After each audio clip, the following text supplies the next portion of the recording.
Screen दिख रही है? हम्म, ठीक है। तो हम स्टार्ट करने वाले हैं अपना लेक्चर 2 आज का, जिसमें कि हम HTML के बारे में कम्प्लीटली सीखेंगे। इस लेक्चर में हम HTML को कंप्लीट कर देंगे पूरा। ठीक है। तो सबसे पहले हम डिस्कस करते हैं कि HTML है क्या। HTML को जनरली लोग प्रोग्रामिंग लैंग्वेज कहना पसंद नहीं करते। ठीक है। उसका रीज़न ये है कि HTML जो है एक तरह से कंटेंट को मैनेज करने का एक तरह से टूल्स है। ठीक है। इसमें तुम्हें कुछ सेट ऑफ टैग्स वगैरह दे रखे हैं जिसके थ्रू तुम कंटेंट के लेआउट को मैनेज कर सकते हो। ठीक है। जो भी तुम लिख रहे हो कंटेंट क्या है, चाहे तुम्हारा इमेज हो गया, चाहे तुमने कुछ उसमें टेक्स्ट की फॉर्म में कुछ लिखा, ठीक है, चाहे तुमने कोई उसमें बॉक्सेस सर्कल्स कुछ भी बनाया, वो तुम्हारा एक कंटेंट है। ठीक है। तो ये हो गया HTML क्या है। HTML की फुल फॉर्म क्या है अपने पास? HTML की फुल फॉर्म है हाइपर टेक्स्ट मार्कअप लैंग्वेज। ठीक है। क्या है हमारे पास? ये मार्कअप लैंग्वेज है। ठीक है। तो ये हो गया HTML। अब हम बेसिकली जैसे से ये हमारे पास स्क्रीन है, ठीक है, इसमें हमें कंटेंट को मैनेज करना है। जैसे कि ये तुम्हारा हो गया, यहाँ पे हेडिंग लिख दी तुमने कुछ, ठीक है, ये तुम्हारा पैराग्राफ हो गया, इसके नीचे तुमने यहाँ पे सपोज इमेज डाल दी, कहीं पे यहाँ पे तुमने इनपुट बॉक्स डाल दिया, यहाँ तुमने बटन डाल दिया। तो इस तरीके से हमने क्या किया, इस पूरे पेज में जो हमारा वेबसाइट का पेज था, इसमें हमने कंटेंट को मैनेज किया है कि कहाँ पे क्या चीज़ आएगी और उनकी स्टाइलिंग क्या है, किस तरीके से वो दिखेगा, वो सब चीज़ें जो है वो हम HTML के थ्रू करते हैं। ठीक है। इतना क्लियर हो गया? हम्म, ठीक है। अब मैं तुम्हें एक वेबसाइट बताता हूँ, जैसे कि HTML W3 Schools। ठीक है। तो इसमें तुम्हें ऑलमोस्ट सारा कंटेंट मिल जाएगा कि HTML के बारे में है क्या, कैसे इसको यूज़ कर सकते हैं और कौन कौन से टैग्स होते हैं। ठीक है। बट उस पर मूव करने से पहले मैं तुम्हें थोड़ा सा basic of software development engineer, अगर तुम बनने जा रहे हो, जैसे तुम क्या बनोगे अभी, इसको पढ़ लिख के तुम बनोगे वेबसाइट डेवलपर बनोगे, फुल स्टैक डेवलपर बनोगे, तो ओवरऑल क्या रहोगे तुम? Software developer.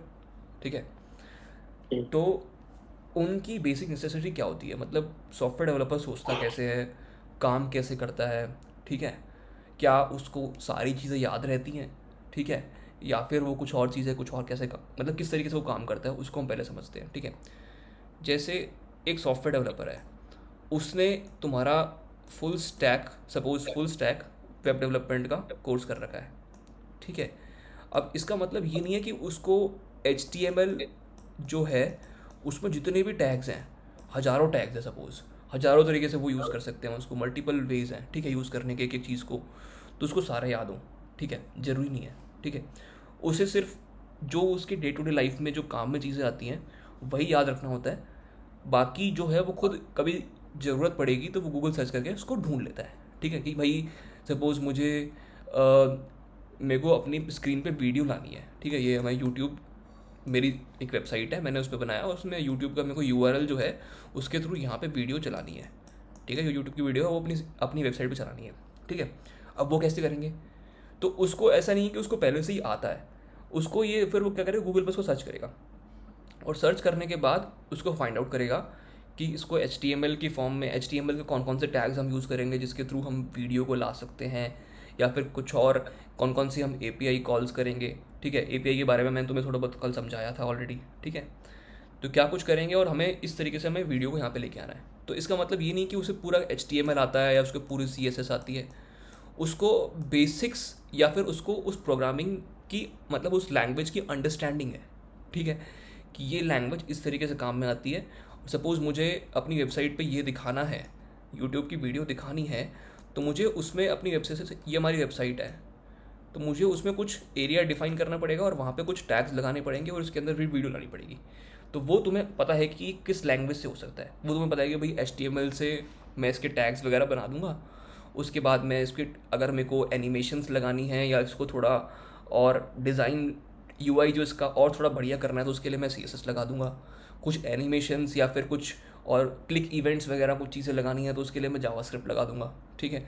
तो उसको क्या है कि लैंग्वेज रटी हुई नहीं है, उसको सिर्फ ये पता है कि इस लैंग्वेज से मैं ये कर सकता हूँ और इस पर्टिकुलर सिचुएशन में मेरे पास ये वाली चीज़ या फिर ये वाली जो पर्टिकुलर लैंग्वेज है ये मेरे काम आने वाली है। ठीक है। तो फिर वो उसके अकॉर्डिंग ही उसको सर्च करेगा। ठीक है। समझ हम्म, आ रही है? तो इसका हाँ, मतलब ये होगा कि अगर तुम्हें कुछ भी सर्च करना है तो उससे पहले तुम्हें थोड़ी उसकी अंडरस्टैंडिंग होनी चाहिए कि तुम्हें सर्च करना क्या है और सर्च करना कैसे है। ठीक है।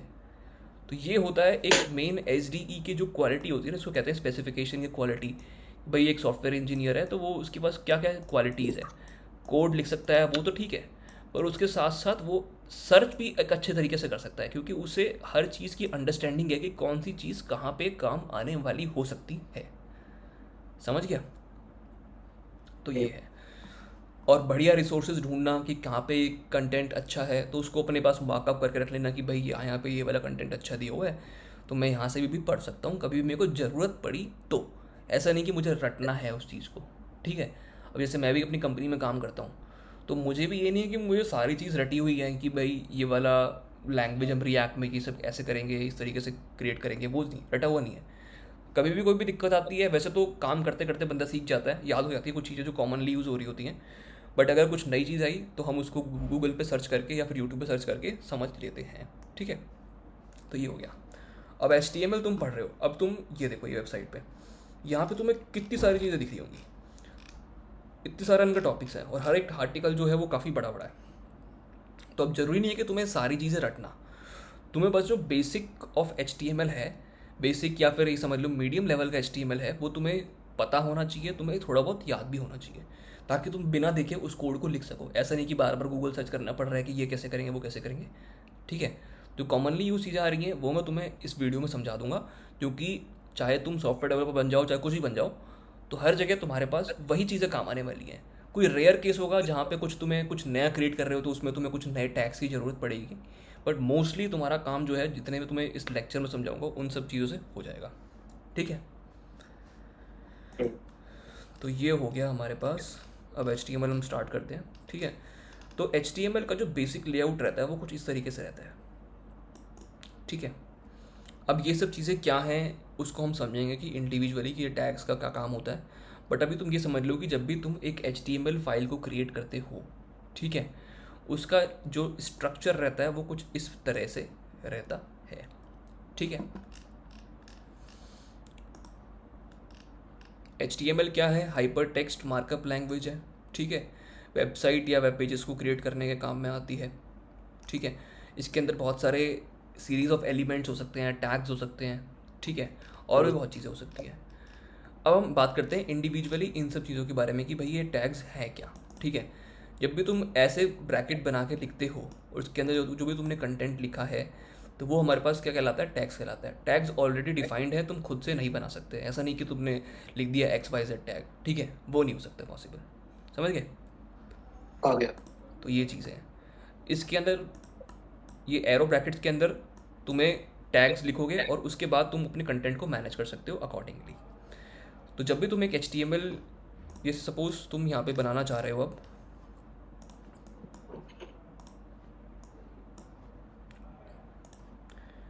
अपनी वेबसाइट को बनाना चाह रहे हो, ठीक है, तो उसके लिए क्या किया है तुमने? तुमने कुछ नोटपैड खोला, ठीक है, या फिर कोई कोई भी कोडिंग आईडी खोला। ठीक है? कोड करने के लिए जो आईडीज़ होते हैं ना, हम्म, आईडीईज और नोट पैड या नोट पैड प्लस प्लस होते हैं, या कोई सा भी टेक्स्ट एडिटर होता है।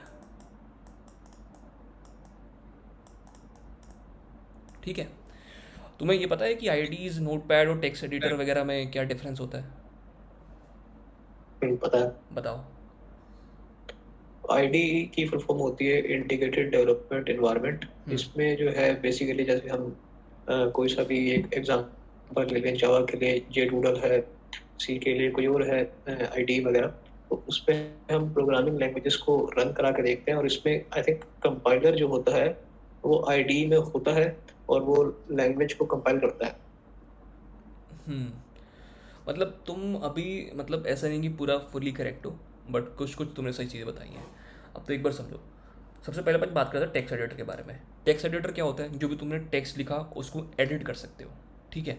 सिर्फ उसका उतना काम होता है। नोट पैड क्या है? थोड़ा एडवांस टेक्स्ट एडिटर है। इसमें तुम्हें लाइन्स वगैरह मिल जाती हैं, लाइन नंबर वगैरह मिल जाते हैं। आई थिंक तुमने नोट पैड का भी देखा होगा। देखा है? हाँ, जो जनरली हम एक डॉट टीएक्सटी फॉर्मेट में बनाते हैं, जैसे एक हाँ। वर्ड फाइल हो गई, वो नोटपैड हो गया। हाँ, मतलब किसी भी फॉर्मेट में तुम बनाओ, तुम उसको एडिट कर सकते हो। एडिट करने के लिए होता है टेक्स्ट। जैसे तुमने कोड भी लिखा, सपोज डॉट जावा में भी कोड लिखा, ठीक है, तुमने जावा कोड लिखा और डॉट जावा करके तुमने उसको सेव कर दिया, तो उसको तुम कर सकते हो ओपन विद नोट पैड। ठीक है, उसके बाद वो तुम्हारा नोट पैड में खुल जाएगा। उसके बाद तुम उसमें कुछ भी एडिट वेडिट करो और उसको सेव कर दो। ठीक है, हम्म, तो ये तुम एक तरह से उसको टेक्स्ट की तरह ही उसको एडिट कर रहे हो, समझ रहे हैं, ना कि कोड की तरह। ठीक है, अब आते हैं चीज़ हम्म, आईडीज़। आईडी का तुमने फुल फॉर्म बिल्कुल सही बताई, इंटीग्रेटेड डेवलपमेंट इन्वायरमेंट। ठीक है, अब ये क्या है कि एक तरह से एडवांस्ड वर्जन है नोटपैड का या फिर टेक्स्ट एडिटर्स का। इसमें भी तुम एडिट तो क्या कर रहे हो, कोड को एडिट कर रहे हो या फिर किसी टेक्स्ट को एडिट कर रहे हो, बट इसमें तुम्हें कलरिंग वगैरह मिल रही है, कुछ एक्सटेंशन डाल के तुम्हें ब्रैकेट्स को कलर्ड वे में दिखाया जा रहा है, थोड़ा इसका लेआउट स्क्रीन वगैरह और बढ़िया कर दी। ठीक है, उसके साथ साथ कुछ एडवांस फीचर जैसे कि तुमने जैसे सपोज जावा की बात करो, जावा तुमने ऑलरेडी पढ़ रखी है, तो जब तुम जावा अपने कंप्यूटर में डालते हो, ठीक है, तो सबसे पहले तुम उसका JDK वगैरह इंस्टॉल करते हो। ये तुमने देखा होगा, JDK हो गया, JRE हो गया। ठीक है, तो ये दो चीज़ें जो हम्म, हैं, JDK जावा डेवलपमेंट किट है, JRE मतलब जावा रन टाइम इन्वायरमेंट है। तो वो दोनों को तुम अपनी जो भी तुमने आईडी डाउनलोड करी है, सपोज तुमने VS कोड डाउनलोड किया है, आईडी कौन सी होगी, जैसे कि VS कोड हो गया। ठीक है, इंटेलीजे की भी काफ़ी आईडी आती हैं। ठीक है, इंटेलीजे की भी काफ़ी आईडीज़ आती है। तो तुमने क्या किया, उन आईडीईज़ के साथ अपने जो भी तुमने डाउनलोड किया है JDK JRE जावा के लिए, जिसमें कंपाइलर भी आ जाता है उसका, उसका सिंटेक्स मैनेज करने वाली भी चीज़ें आ जाती हैं, सब कुछ आ जाता है, लाइब्रेरीज भी आ जाती हैं जावा की, उसको तुमने अपने IDE के साथ मतलब इंटीग्रेट कर दिया। अब तुम हम्म, इस IDE के अंदर जो भी कोड लिख रहे हो उसको तुम कंपाइल कर सकते हो, रन कर सकते हो, क्योंकि IDE तुम्हें फीचर दे रहा है। IDE ने क्या दिया, तुम्हें एक बटन दिया, सपोज रन करने के लिए ये रन का बटन दे दिया, तुमने इसको दबाया, तुम्हारा कोड रन हो गया। ठीक है, बट बिहाइंड द सीन ये जो IDE है, ये तुम्हारे इसी को ही कॉल कर रहा है, समझ गए। तो हाँ, IDE is not associated with any language. ठीक है, वो ऐसा नहीं कि कुछ कुछ कंपनीज जो हैं स्पेसिफिकली कुछ लैंग्वेजेस के लिए भी IDE बनाती हैं, उसमें वो डायरेक्ट डाउनलोड करने का ऑप्शन दे देती कि भाई यू हमारे, तुम ऐसे नहीं कि तुम पहले इंस्टॉल करो इस चीज़ को, उसके बाद फिर तुम इसके साथ जोड़ो। इसकी बजाय तुम हमारा IDE डाउनलोड कर लो, और जब तुम IDE को सेटअप करोगे तो उसमें हम वहीं पे तुम्हें क्लिक करने का ऑप्शन दे देंगे कि डाउनलोड जावा का JDK। ठीक है, तो तुमने उसको वन क्लिक में वहीं के वहीं डाउनलोड कर लिया UI के थ्रू, जो तुम्हें IDE ने प्रोवाइड किया। समझ गए, समझ आया। हाँ, आ गया। ठीक है, तो ये डिफरेंस होता है IDE और सिंपल नोटपैड के कोड एडिटर्स के अंदर। तो जब भी आजकल, जब भी तुम्हें कुछ कोड को एडिट करना हो, तो कभी भी तुम इन सब चीज़ों का यूज़ मत करो, क्योंकि इससे तुम्हारा क्या होगा, टाइम वेस्ट होगा। तुम्हें डॉट फाइल बनानी पड़ेगी, फिर उसको तुम टर्मिनल पे जाके कंपाइल करोगे। ठीक है, ये भी कंपाइल होती हैं, बट तुम फिर क्या करना पड़ेगा, तुम्हें टर्मिनल पे जाके कॉल करना पड़ेगा अपने कुछ मतलब कोई स्टेटमेंट्स वगैरह लिखने पड़ेंगे, और उसके बाद फिर तुम अपने प्रोग्राम को कंपाइल कर सकते हो और उसका रिजल्ट निकाल सकते हो। ठीक है, इसकी बजाय तुम IDE यूज़ करो, जिससे तुम्हारा टाइम सेव होगा, कोड भी आसानी से लिख पाओगे, एरर्स भी फाइंड कर पाओगे। ठीक है, ठीक है। तो अब तुमने क्या किया, तुमने कोई सा भी एक IDE ले लिया। ठीक है, उसमें तुमने एक सिंपल फाइल बनाई, सपोज इनिशियली तुमने बनाई, जैसे सपोज इसका नाम दे देते हैं हम new.html। ठीक है, .html क्या बता रहा है कि भाई ये जो फाइल है, उसको जो हमारा कंप्यूटर है वो एक तरह से HTML फाइल की तरह उसको ट्रीट करे। अगर तुमने सेम फाइल का सपोज .txt एक्सटेंशन दे दिया होता, तो हमारा जो कंप्यूटर है, IDE जो है, वो उसको as a text file treat करेगा। ठीक है, समझ गए। ठीक है। हाँ। अब तुमने ये फाइल खोली और उसमें तुमने अपना ये वाला जो कोड है, ये सारा का सारा लिख दिया। ठीक है, वो क्या करेगा, और फिर तुमने उसको क्या करेगा, सेव कर दिया उस फाइल को। तो अब तुम उसको सेव करके जब तुम उसको रन करोगे, ठीक है, डबल क्लिक करके, क्योंकि HTML फाइल है तो डायरेक्टली डबल क्लिक करके वो खुल जाती है। ठीक है, तो तुम्हें कुछ इस तरीके से लेआउट देखने को मिल जाएगा, जो भी तुमने यहाँ पे कंटेंट लिखा हुआ है। ठीक है, हाँ, अब मैं इंडिविजुअली तुम्हें बताता हूँ कि इन सब टैग्स का मतलब क्या है। ये होता है, इसको हम कहते हैं बॉयलर प्लेट कोड। क्या कहते हैं, मैं यहाँ पे लिख बॉयलर देता हूँ, plate code. Boiler plate code. ठीक है, बॉयलर प्लेट कोड, कभी भी तुम्हें कोई बंदा बोलता हुआ मिल जाए, इसका मतलब क्या है कि यार ये तो बेसिक कोड है, जो बेसिक स्ट्रक्चर जो है वो कुछ इस तरीके रहता है। ठीक है, बाकी तुम उसमें कुछ भी ऐड करो एक्स्ट्रा, मतलब कुछ भी उसमें हटाओ, बट एक तरह से एच का जो बेसिक कोड स्ट्रक्चर है वो ये तो रहेगा ही रहेगा। ठीक है, तो ये हो ठीक गया। है। अब तुमने यहाँ पे लिखा सबसे पहले डॉक टाइप एच ये जो टैग है ये बेसिकली हम ये बताने के लिए डिनोट करते हैं कि ये जो करंट फाइल जो है, करंट डॉक्यूमेंट है, ये HTML5 को यूज़ कर रहा है और ये एक HTML डॉक्यूमेंट है। ठीक है, declaration defines that this document is an HTML5 document. ठीक है, HTML5 मतलब HTML का जो 5th वर्जन जो चल रहा है ना अभी करेंटली। ठीक है, ठीक है। जिसमें कि कुछ नए और टैग्स ऐड हुए हैं आपके सिंपली ईजी के मतलब ईजी करने के लिए आपकी डेवलपमेंट को। तो फिर 5th वर्जन वो चल रहा है हमारे पास। ठीक है, फिर उसके बाद तुमने यहाँ पे लिखा HTML। ठीक है, इसका मतलब क्या है कि ये आपका रूट एलिमेंट है ऑफ द HTML पेज। ठीक है, और जब भी तुम कोई टैग क्रिएट करोगे उसकी ओपनिंग होगी तो टैग का क्लोजिंग भी होगा। ठीक है, तो जैसे तुमने यहाँ पे HTML पेज को ओपन किया, मतलब HTML रूट टैग जो तुमने लिखा, तो उसकी हमने क्लोजिंग टैग नीचे लिख दिया। ठीक है, तो this is called the opening tag और this is called the closing tag. Closing tag में हमारे पास सिर्फ ये आगे डंडी एक यहाँ पे जो स्लैश है ये लग जाता है। ठीक है, उसके बाद तुमने डिफाइन किया हेड। ठीक है, कि भाई तुम जो इसका कंटेंट है, इसका हेडिंग वगैरह तुम क्या रखना चाहते हो। ठीक है, हेड तुमने डिफाइन किया। यहाँ पे तुम इसके अंदर तुम बहुत सारी चीज़ें रख सकते हो, जैसे कि मेटा टैग्स होते हैं। ठीक है, मेटा टैग्स क्या होते हैं वो भी हम आगे किसी और जब हम इसको यूज़ करें तब समझेंगे मेटा टैग्स क्या होता है। अभी तुम ये जान लो कि बस ये हेड तुम लिखोगे ऊपर और हेड को क्लोज करोगे, और हेड के अंदर तुम यहाँ पे लिखोगे टाइटल ऑफ द पेज। ठीक है, टाइटल क्या होता है, जो हमारे पास मैं तुम्हें दिखाऊं, जिसे तुम्हें दिख रहा है ये इंट्रोडक्शन टू HTML, ये दिख रहा है। Introduction to HTML. हाँ, ये जो है ये कहलाता है टाइटल ऑफ द पेज। तो जो भी तुम यहाँ पे मेंशन करोगे, तो जब भी तुम उसका ऊपर जो ब्राउज़र का टैब खोलोगे तो उस टैब में तुम्हें यहाँ पे जो टाइटल दिखेगा ना वो होता है ये वाला टैग, वो इस टैग से हमारे पास आता है। समझ गए। ठीक है।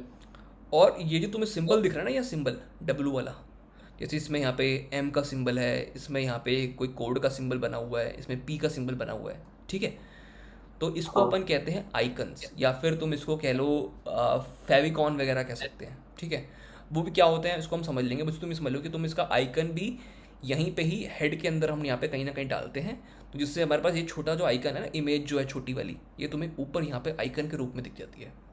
समझ गए। ठीक है।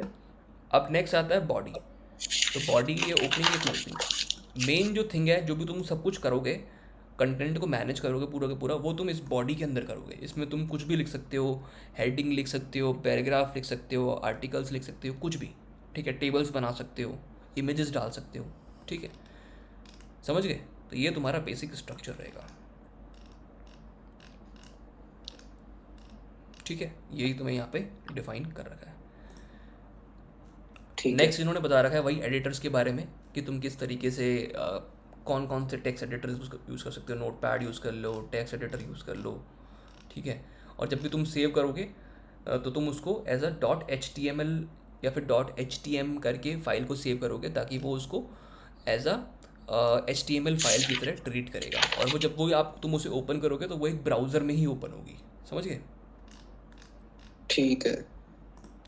अब बात करते हैं HTML के बेसिक्स के बारे में। तो मैंने तुम्हें ऑलरेडी ये सब बता दिया कि कौन कौन से टैग्स वगैरह होते हैं। ठीक है, doc tag declaration represents the type of the document and helps browser to display web pages correctly. ठीक है, ब्राउजर को हेल्प करता है ये एक तरह से। ठीक है,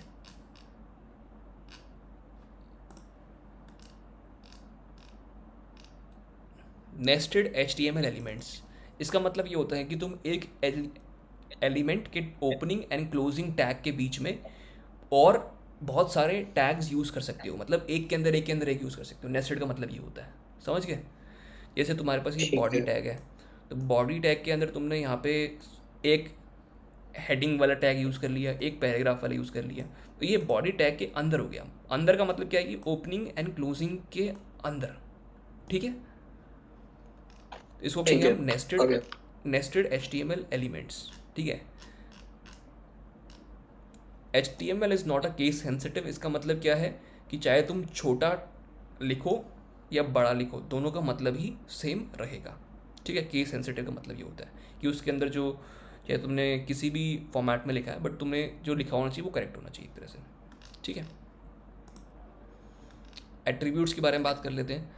एट्रीब्यूट्स क्या होता है, जैसे सपोज तुम्हारा ये वाला टैग है, ए टैग है, ठीक है। ए क्या होता है, एंकर टैग होता है। इसके बारे में भी हम आगे समझेंगे। अभी तो ये समझ लो कि ए टैग के अंदर हम कुछ और चीज़ें भी ऐड कर सकते हैं। तो उस चीज़ों को जो कहते हैं, जैसे कि भाई ये HREF लिखा हुआ है, तो HREF जो है ये इसका एट्रीब्यूट है, इस HTML टैग का एट्रीब्यूट्स है, मतलब कि इसकी और कुछ और प्रॉपर्टीज़ हैं, ये समझ लो, ठीक है। Attributes provide additional information about the element. Attributes are always specified in the start tag. सिर्फ हम इसको स्टार्ट टैग के अंदर लिखते हैं, ना कि एंड टैग के अंदर, ठीक है। ठीक ठीक है। बहुत सारी हो सकते हैं, वो हम इंडिविजुअली समझेंगे कि किस किस में हम किस तरह के किस किस टैग में हम किस तरह के एट्रीब्यूट्स को यूज़ कर सकते हैं, ठीक है। ठीक है। ये देखो, सिंगल और डबल कोट्स। तो जैसे तुमने एट्रीब्यूट्स लिखा, अभी तुम ये समझो कि तुमने यहाँ पे टाइटल दिया हुआ है कुछ, ठीक है। अभी तुम ये समझ लो कि टाइटल दिया हुआ है। अगर तुम उसका सिंगल कोट से स्टार्ट करते हो, जैसे तुम जावा के बारे में बात कर लेते हैं, तुमने जावा पढ़ी है? पढ़िए। हाँ, तो तुमने जावा में ये तुमने समझा होगा ज़रूर से कि जब भी तुम सपोज स्ट्रिंग है, तुमने बनाई string S is equals to, तुमने यहाँ पे कुछ कंटेंट डाल दिया ए, ठीक है। अगर हाँ मैं तुमसे कहूँ कि भाई मुझे जो है स्ट्रिंग एस जो है उसके अंदर मुझे एस इस तरीके से लिखना है, आई यहाँ पे ऊपर एक छोटा सा कॉमा डालना है और एम, ठीक है। तो तुम अगर इस तरीके से लिखोगे तो ये बिल्कुल करेक्ट वे है। अब हम स्ट्रिंग को कुछ इस तरीके से भी रिप्रेजेंट कर सकते हैं, यहाँ पे एक सिंगल सिंगल वाले कॉमा भी डाल सकते हैं, ये भी एक तरह से स्ट्रिंग ही कहलाती है ना। तो इसके अंदर भी तुम यहाँ पे अपने कंटेंट को स्पेसिफाई कर सकते हो, जैसे तुमने यहाँ पे ए लिखा। और अगर मैं तुमसे कहूँ कि मुझे इस तरीके से लिखना है, आई डबल कोट्स एम, ठीक है, तो तुम उसको ऐसे लिख सकते हो। बट अगर तुम इसको ऐसे लिखोगे, double quotes I double quotes M और डबल कोट्स, तो ये क्या हो जाएगा हमारे पास यहाँ पे, ये गलत हो जाएगा, समझ रहे हो। ठीक है। मेरा कहने का ठीक है। सेंस ये है कि अगर तुम डबल यूज़ कर रहे हो बाहर स्ट्रिंग को रिप्रेजेंट करने के लिए, तो तुम उसके अंदर कितने भी सिंगल वाले टैग्स को यूज़ कर सकते हो। अगर तुम सिंगल यूज़ कर रहे हो स्ट्रिंग को रिप्रेजेंट करने के लिए, तो उसके अंदर तुम कितने भी, इसके अंदर बेसिकली, ठीक है, इसके अंदर तुम कितने भी डबल वाले कोड्स यूज़ कर सकते हो। बट अगर तुमने ठीक है। सिंगल वाले यूज़ किया है, तो सिंगल वाले के अंदर तुम सिंगल सिंगल नहीं यूज़ कर सकते, क्योंकि वो ऐसा समझ लेगा, जो हमारा कंपाइलर है उसको ऐसा समझेगा कि यार ये स्ट्रिंग यहाँ चालू हुई थी और यहाँ ख़त्म होगी। अब तुमने कंकैटिनेट करने के लिए अब तुमने यहाँ पे दूसरी स्ट्रिंग यहाँ पे स्टार्ट कर रखी है सपोज, ठीक है, पर तुमने उसको कंकैटिनेट तो किया ही नहीं। कंकैटिनेट करने के लिए हम प्लस लगाते हैं, तुमने देखा होगा कहीं पे, तो वो ठीक क्या है। हो जाएगा, यहाँ पे प्लस तो है ही नहीं, इसका मतलब क्या है कि तुम्हारी जो स्ट्रिंग है ये रॉन्ग है, मतलब वो कंपाइलर। स्ट्रिंग को ब्रेक कर देगा एक तरह से। अगर तुमने सेम केस है विद डबल कोट्स, अगर तुम डबल के अंदर और डबल्स यूज़ कर रहे हो, तो इसका मतलब वो भी गलत है, क्योंकि ये हमें उसको ऐसे ट्रीट करेगा, समझ रहे हो। तो ये ठीक है, इसका आ गया आपको। मेन रीज़न है कि भाई जब भी तुम यूज़ करोगे, तो सिंगल के अंदर डबल यूज़ कर सकते हो और डबल के अंदर तुम सिंगल यूज़ कर सकते हो, ठीक है। हाँ। एट्रीब्यूट्स तुम्हें समझ में आ चुके हैं। एट्रीब्यूट्स क्या होते हैं हमारे पास, जस्ट की और प्रॉपर्टीज़ हैं उस पर्टिकुलर HTML टैग की, ओके। अब बात करते हैं हेडिंग्स के बारे में। तो सबसे पहले हमारे पास टैग आता है हेडिंग टैग। तो हेडिंग टैग को कुछ हम इस तरीके से रिप्रेजेंट करते हैं, छोटा h, और इसके साथ में हम कुछ यहाँ पे लिखते हैं 1 2 3 से लेकर 6 तक। कहाँ तक वैल्यूज़ होती हैं, 6 तक वैल्यूज़ होती हैं। बड़ा h मतलब सॉरी 1 का मतलब क्या हो गया हमारे पास, सबसे बड़ा, उसके बाद 2 थोड़ा और छोटा हो जाएगा, 3 और छोटा हो जाएगा, इस तरीके से छोटा होता जाएगा ये। तो बेसिकली जब भी तुम कोई हेडिंग लिख रहे हो किसी पर्टिकुलर पेज के लिए, तो तुम इस टैग को यूज़ कर सकते हो, ठीक है। ठीक है। इस तरीके से। अब ये सब क्या है, स्टाइल दे दिया, ये सब चीज़ें क्या हैं, ये एक तरह से स्टाइल का एट्रीब्यूट है हमारे पास। क्या होता है, इसको हम ज़्यादा अच्छे तरीके से CSS में समझेंगे, बट अभी तुम ये समझ लो कि तुम इसके अंदर इसका स्टाइल दे के इसका तुम फॉन्ट के साइज़ को बढ़ा सकते हो 60 पिक्सल। ये क्या होता है, पिक्सल क्या होता है, यूनिट होती है एक तरह से, समझ लें। कैसे हम उसमें पढ़ते हैं ना, मैथ में पढ़ते हैं कि सेंटीमीटर, किलोमीटर, मीटर, इस तरीके से। अब तुम जो स्क्रीन देख रहे हो अपनी, ठीक है, अब तुम करेंटली अपनी ये स्क्रीन देख रहे हो, ठीक है, स्क्रीन तुम्हें, अब यहाँ पे स्क्रीन में हम सेंटीमीटर मीटर तो कैसे बताएंगे भाई, किसी का डिवाइस छोटा किसी का डिवाइस बड़ा, तो उसके लिए हम अलग अलग मतलब यूनिट्स का यूज़ कर सकते हैं।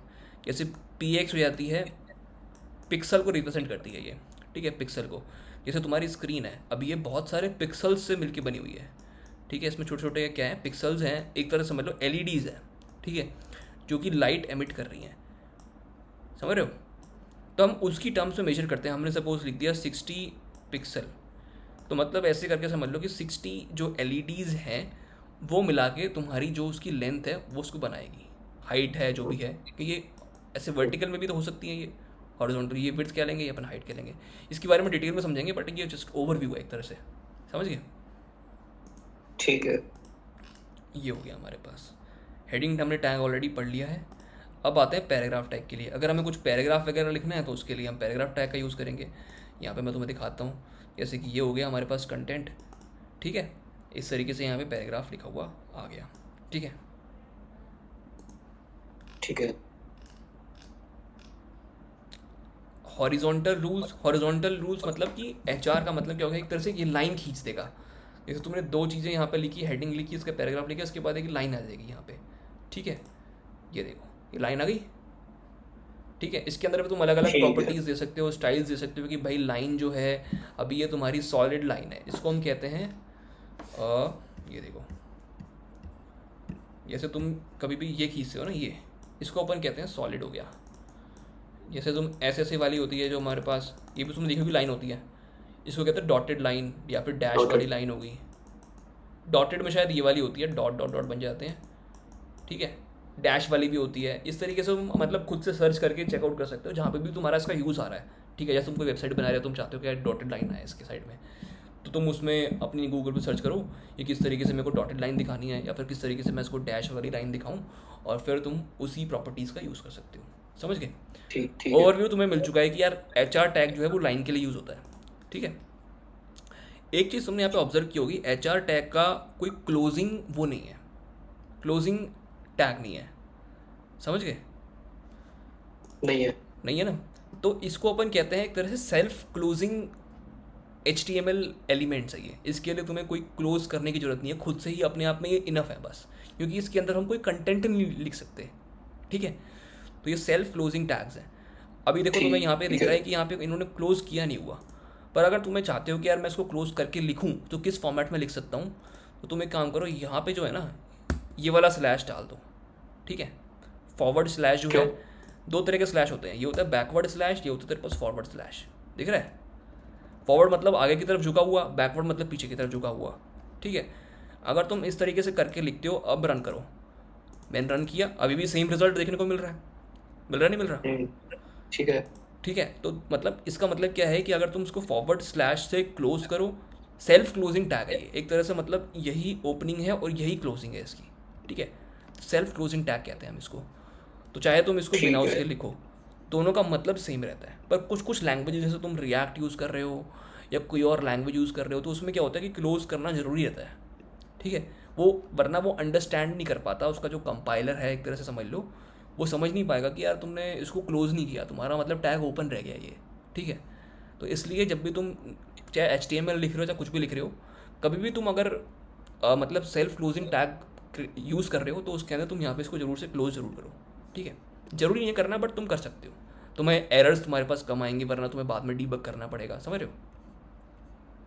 सेम केस विद ठीक बी है। R tag. B R tag क्या होता है हमारे पास, जैसे तुम ये पैराग्राफ लिख रहे हो, अब तुमने यहाँ पे दिस इज तक लिखा, तो बी आर क्या करेगा, बी आर का मतलब होता है ब्रेक, कि वो यहाँ से उठ के नेक्स्ट लाइन पे अब कंटेंट को ले जाएगा, ठीक है। ये देखो यहाँ पे, ये तुमने यहाँ पे लिखा दिस इज, ये आ गया यहाँ पे, ओके। फिर तुम्हारे पास आया बी आर टैग। अब बी आर टैग यहाँ पे मतलब ये इसने क्या किया, ब्रेक लगाया, यहाँ पे ब्रेक लगा के ये इस कंटेंट को नेक्स्ट लाइन में ले गया, ठीक है। फिर अब ये लाइन कंटिन्यू हो ठीक रही है। थी, फिर दोबारा हमने बी आर लगा दिया, बी आर के बाद फिर दोबारा ब्रेक हो गया, नेक्स्ट लाइन में आ गया ये, ठीक है। बी आर भी क्या है, एक सेल्फ क्लोजिंग टैग है, इसमें भी तुम यहाँ पे फॉरवर्ड स्लैश जो है वो लगा सकते हो, समझ गए। ठीक है।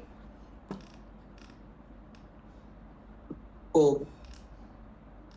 नेक्स्ट है प्री। प्री इतना यूज़ नहीं होता, बट तुम ये समझ लो, प्री का जो प्री एलिमेंट टैग का बेसिकली मतलब है कि जिस भी तुम फॉर्मेट में लिखोगे, सपोज तुमने खुद से ये कंटेंट लिखा है, ठीक है, तुमने ऐसे आगे स्पेस छोड़ा है थोड़ा सा, यहाँ पे स्पेस छोड़ा है, फिर तुमने एक लाइन का स्पेस गैप दिया है, तो मतलब यहाँ पे क्या है कि तुम्हें बी आर टैग ऐड करने की ज़रूरत नहीं है, तुमने खुद से ही इसको अलग अलग लाइनों में लिखा है, और तुम जिस लाइन में लिख रहे हो, जिस हिसाब से तुम इसको लिख रहे हो, वो जिस फॉर्मेट में तुम इसे लिख रहे हो, वो ऑटोमेटिकली उसी फॉर्मेट में तुम्हें यहाँ पे देखने को मिल रहा है। समझ रहे हो? अगर मैं इसमें ऊपर तुम्हें पैराग्राफ टैग दिख रहा होगा, अगर मैं पैराग्राफ टैग को ऐसे करके ऐसे कर देता हूँ, तो इसका इससे क्या होगा, अब ये इसका मतलब ये नहीं है कि अब जो जो इतना कंटेंट है वो पहली लाइन में आएगा और ये दूसरी लाइन में आएगा। पैराग्राफ टैग उसको ऐसे बिहेव, मतलब ऐसे रीड नहीं कर पाता। ठीक है, अगर तुम चाहते हो ठीक कि है, जिस भी ठीक है। तुम फॉर्मेट में लिख रहे हो उसी फॉर्मेट में तुम्हें वेबसाइट पर भी शो होना चाहिए, तो तुम प्री टैग का यूज़ कर सकते हो। जैसे मैंने ये किया ना, देखो मैंने इसको यहाँ पर नेक्स्ट लाइन में लिखा हुआ, तो मैंने रन किया, तो ये नेक्स्ट लाइन में नहीं आया, ये सेम ही लाइन में आया अपने पास। ओके, ठीक है। और कोई सा भी जब तुम्हारा टैग एंड होता है तो उसके बाद तुम ऑटोमेटिकली नेक्स्ट लाइन में चले जाते हो, जैसे ये अपने पास नेक्स्ट लाइन में चला गया। ठीक है, तो ये हो गया तुम्हारे पास प्री टैग। ठीक है। अब बात करते हैं स्टाइल एट्रीब्यूट के बारे में। तो एट्रीब्यूट मैंने तुम्हें बता दिया कि किसी भी एलिमेंट, किसी भी टैग, एलिमेंट या फिर टैग कह लो, कुछ भी कह सकते हो तुम उसे, तो किसी भी टैग के जो प्रॉपर्टीज़ होती हैं उसके पास प्रॉपर्टी जो है उसको अपन कहते हैं एट्रीब्यूट्स। तो अपने पास ठीक है। हर एक एलिमेंट के पास, हर एक टैग के पास एक स्टाइल नाम का एट्रीब्यूट जरूर होता है। ठीक है, स्टाइल नाम का एट्रीब्यूट जरूर होता है। जैसे कि अब ये हो गया तुम्हारा टैग नेम तुमने डाला, फिर तुम स्टाइल डालोगे, फिर उसके बाद तुम यहाँ पे ये जो कॉमाज हैं, डबल कोट्स हैं, इसके अंदर तुम उसकी प्रॉपर्टी की लिखोगे और उसकी पर्टिकुलर वैल्यू लिखोगे और यहाँ पे उसको क्लोज करोगे। ठीक है, ये इसका एक तरह से फॉर्मेट रहता है। ठीक है, अब मैं तुम्हें एग्जांपल दूँ, यही वाला एग्जांपल ले लेते हैं। ठीक है। जैसे कि तुम्हारा ये हो गया, यहाँ पे मैं क्या करूँगा, एक स्टाइल टैग डालूंगा। ठीक है, हर एक HTML एलिमेंट के पास होता है, सबके पास होता है ये। ठीक है, ठीक है। ये मैंने डबल कोट्स डाले। अब मैं चाहता हूँ कि यार इसका जो टेक्स्ट कलर है ना वो हो जाए रेड, फिर मैं क्या लिखूँगा, कलर लिखूँगा, जो प्रॉपर्टी का नाम जो है वो कलर है, कॉलन इसकी वैल्यू। अब वैल्यू क्या है, मैंने यहाँ पे लिख दिया रेड। ठीक है, और फिर मैंने कर दिया इसको यहाँ पे क्लोज सेमी कॉलन से। ठीक है, अब मैंने किया इसको रन। अब तुम ये देखो, हो गया रेड कलर का ये। ठीक है, हो गया। ठीक है, तो स्टाइल टैग हमारे मतलब हर एक एलिमेंट के पास, हर एक HTML टैग के पास होता ही होता है। ठीक है, और इसका फॉर्मेट कुछ इस तरीके से रहता है। तुम मल्टीपल भी इसमें यहाँ पे दे सकते हो। जैसे कि मैं तुम्हें बताऊँ, जैसे तो मैंने कह दिया, इसका अपन कर देते हैं सपोज़ फॉन्ट साइज़ इंक्रीज़ कर देते हैं। फॉन्ट साइज़ यहाँ पे कर दिया मैंने 20 पिक्सल। ठीक है, अब मैंने क्या किया, रन किया, दिख रहा है ये बढ़ गया। ठीक है, ठीक है। इस तरीके से अपन यहाँ पे पहला हमने लिखा, अब पहले और दूसरे को सेपरेट करने के लिए हमने यहाँ पे ये डाला। ठीक है, मतलब एंडिंग डाल दी कि भाई कॉलन। ये यहाँ पे ख़त्म हो गया, एक तुम्हारा ख़त्म हो गया, एक स्टाइल ख़त्म हो गया, दूसरा स्टाइल चालू हो गया। ठीक है, ठीक है। अब ये जो स्टाइल तुम्हें नेम्स दिख रहे हैं यहाँ पे, जो ये नेम है, प्रॉपर्टीज़ जिसको हम कह रहे हैं, वो तुम्हें आगे बहुत सारी बता दूंगा कि कौन कौन सी तुम यूज़ कर सकते हो। ठीक है, वो हम CSS में भी काफ़ी डीपली दिखेंगे उस चीज़ को। समझ गए? इनको क्या कहते हैं, कलर को और फॉन्ट को, साइज को?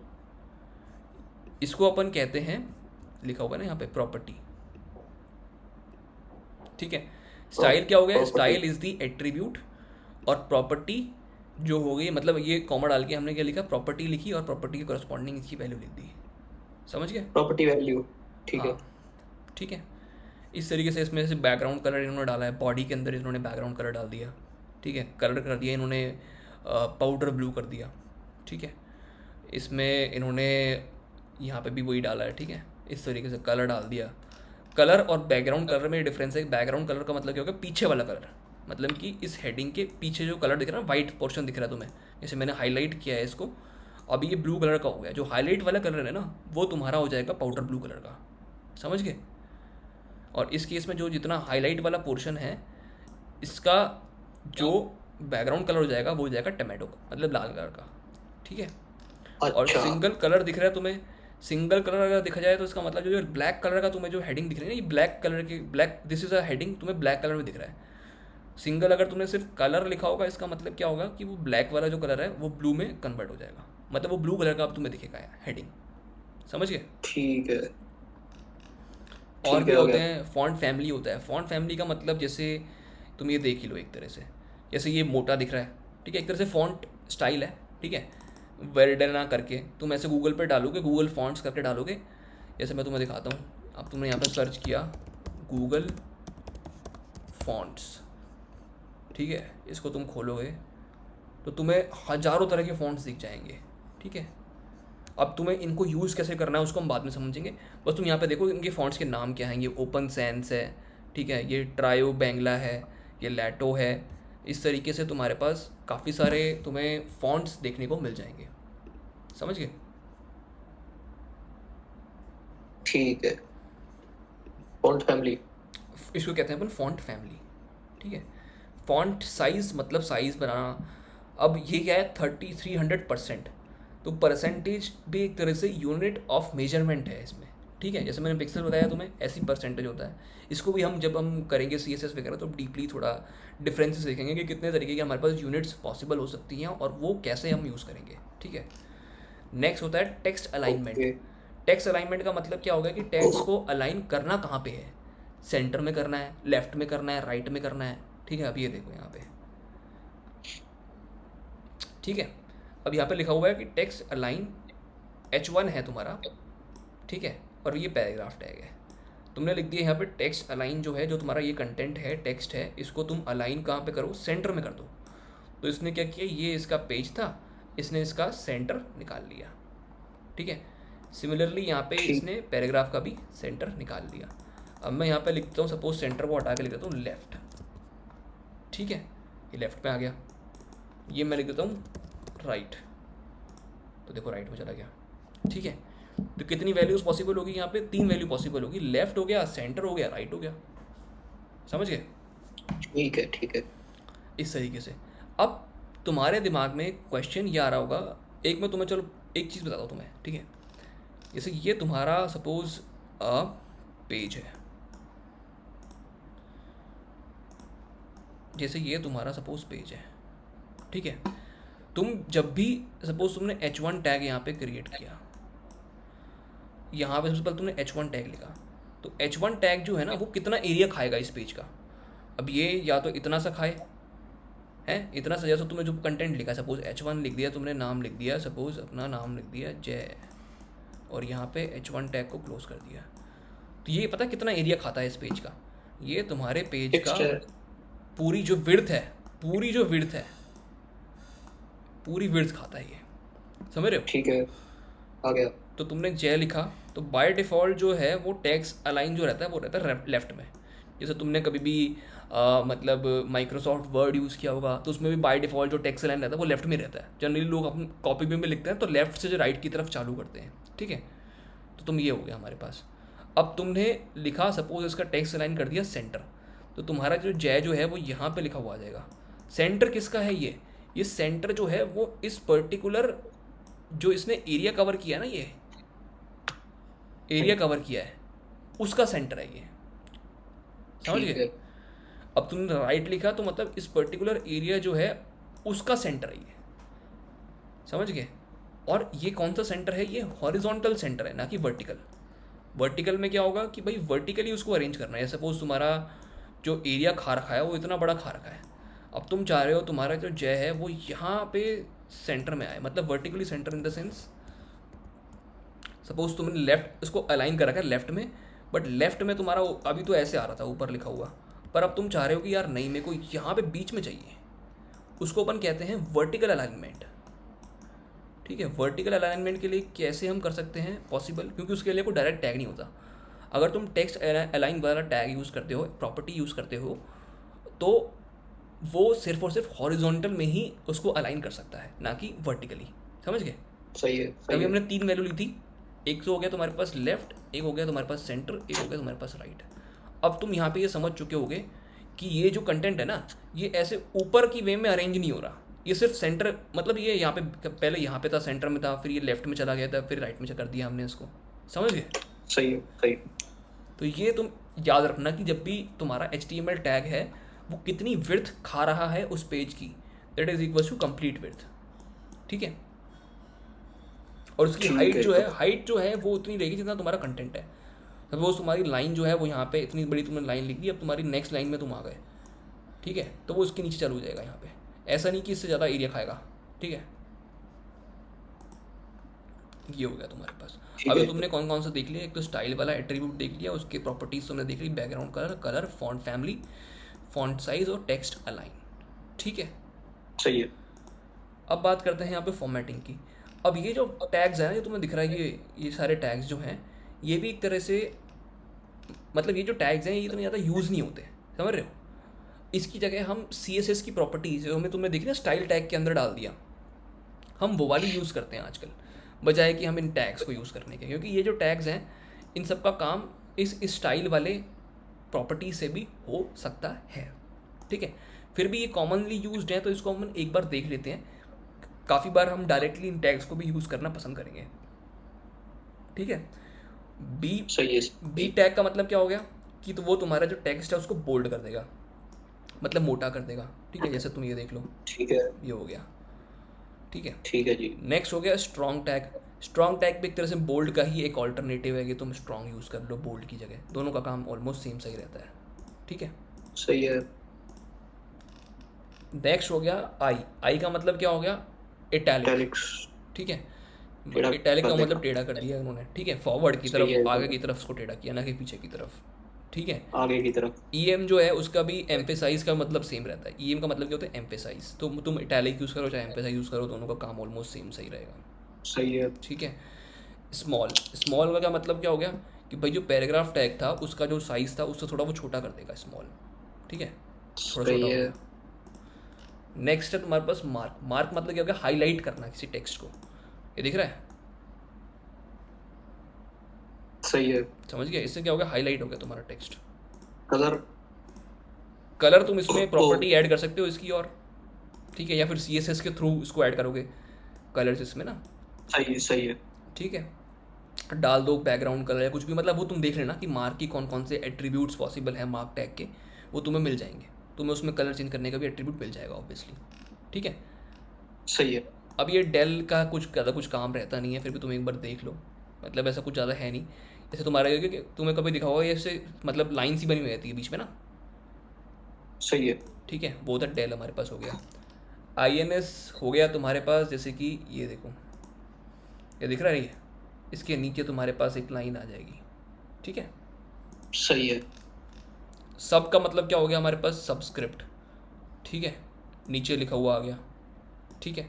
सेम केस एक टैग होता है सुपर स्क्रिप्ट का सही भी है। होता है, एस यू पी, जैसे तुम यहाँ पे डालते हो ना एक्स स्क्वायर डालते हो, एक्स स्क्वायर लिखते हो तुम ऊपर, है ना, जैसे तुमने यहाँ पे सही लिखा है। एक्स स्क्वायर, अब स्क्वायर को तुम ऊपर कैसे पहुँचाओगे, यहाँ पे तुमने सिंपल लिखा, यहाँ पे तुमने सब वाला टैग डाल दिया, और यहाँ पे लिख दिया दो, और यहाँ पे सब वाला टैग को क्लोज कर दिया, इससे क्या सही हो है। गया, ये ऊपर पहुँच गया, ओके। ठीक है। अब बात करते हैं यहाँ पे कोटेशंस के बारे में। ये भी इतने कोई ज़्यादा यूज़ होते नहीं, क्योंकि हम इसको भी सी एस एस की प्रॉपर्टीज़ के थ्रू रिप्लेस कर सकते हैं, पर फिर भी एक बार कुछ ना कुछ थोड़ा बहुत देख ही लो, ठीक है। जैसे कि ये हो गया हमारे पास। अब ये क्या है कि ब्लॉक कोट है, मतलब कि क्या है कि थोड़ा कंटेंट जो है तुम्हारा यहाँ से थोड़ा स्पेस छोड़ के बाद में चालू होगा, ठीक है। ये तुम्हें ये दिख रहा है, एट्रीब्यूट दिख रहा है साइट, ये बेसिकली ये है कि ये जो इसका जो रेफरेंस है ना, ये जो कंटेंट है ये कहाँ से लिया गया है। जैसे तुम विकीपीडिया पे कभी कभी देखते हो कि भाई ऊपर कहीं पे लिखा होता है कि यार ये कंटेंट हमने इस वेबसाइट से लिया हुआ है, समझ रहे हो, सही है। तो वो उसके लिए है, ज़्यादा कोई यूज़ नहीं आता, इसको छोड़ दो, कोई दिक्कत नहीं है। इन सब एट्रीब्यूट को तुम छोड़ भी सकते हो। एड्रेस वाला देख लो एक बार, क्योंकि तुम जैसे कभी कभी वो लिखते हैं अपन, लेटर लिखते हैं, लेटर में लिखते हैं ना एड्रेस, सही है। टू, फिर फ्रॉम, फिर उसके बाद अपन एड्रेस लिखते हैं कि मेरा एड्रेस क्या है, तो इस तरीके से तुम डायरेक्टली एड्रेस एट्रीब्यूट का भी यूज़ कर सकते हो, वरना तुम पैराग्राफ एट्रीब्यूट यूज़ करके उसमें बी आर वगैरह डाल के ब्रेक वगैरह डाल दो यहाँ पे, ठीक है, और उसको इटैलिक कर दो फॉन्ट को, तो वही काम हो जाएगा एड्रेस की बजाय, ठीक है, ये सेम है। डायरेक्ट टैग है सेम। एक तरह से, सेम। ठीक है, और ज़्यादा कुछ ही काम का नहीं है, ठीक है। अब बात करते हैं, अगर तुम्हें एच टी एम एल तुम डॉक्यूमेंट बना रहे हो तो उसमें तुम्हें कमेंट्स डालने हैं, उसको तुम कैसे डालोगे, ऐसे लिखोगे ये हाँ ओपनिंग। पापा। हेलो। हाँ रोने एक मिनट गया। हाँ ना बेटा। हाँ ठीक है होगा।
हेलो। हाँ भाई। हाँ, तो HTML में कमेंट तुम इस तरीके से लिखते हो, जैसे कि ये हो गया तुम्हारा ओपनिंग, इसके बाद एक्सक्लेमेशन मार्क डालोगे और उसके बाद तुम डालोगे 2 हाइफन, ठीक है।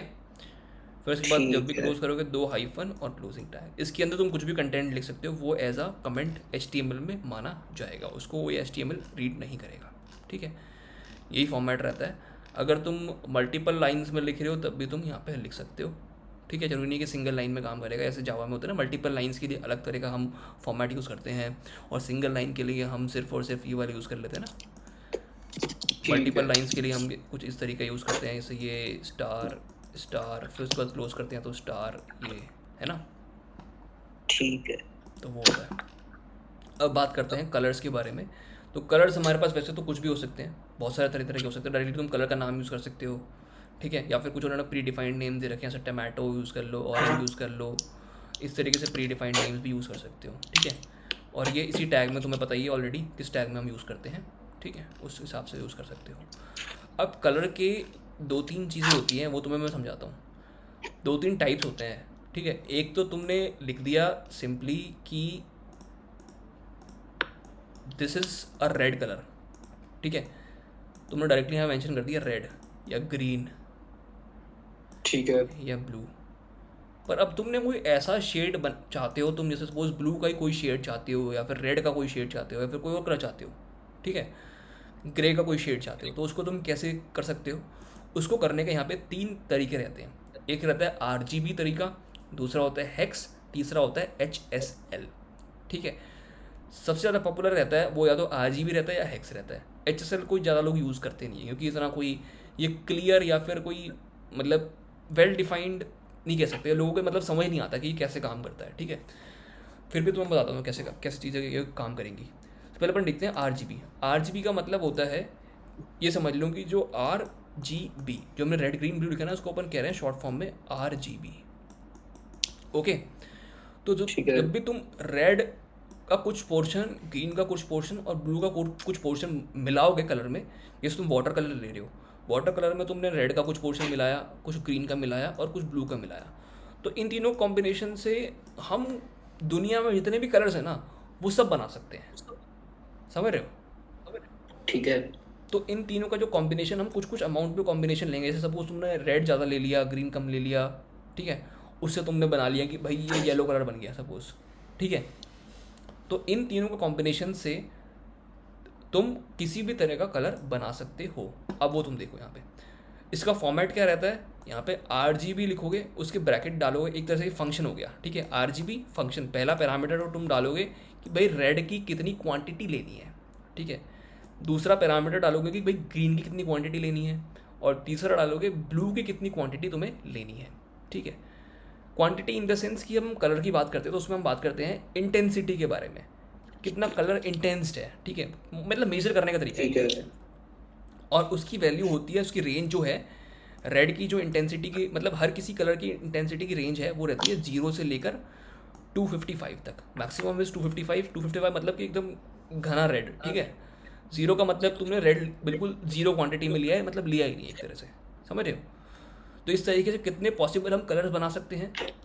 हम बना सकते हैं 255 256, इंटू 200, अच्छा। 255 नहीं, 256 इंटू 0 200। प्लस 255, जैसे 256 हमारे पास पॉसिबल इंटेंसिटीज होगी ना इसकी।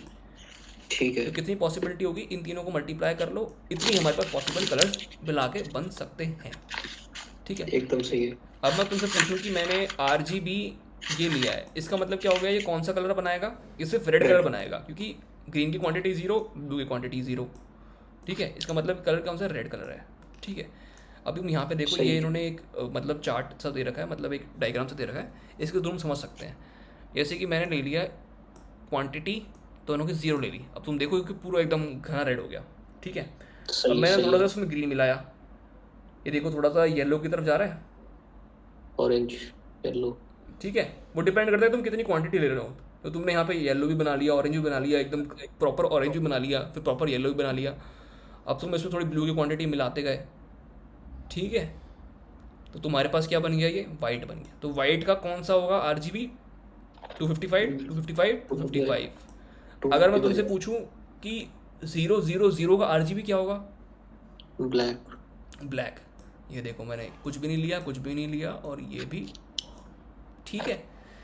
तो इस तरीके से तुम किसी भी कलर का RGB मतलब यूज़ कर सकते हो डायरेक्टली।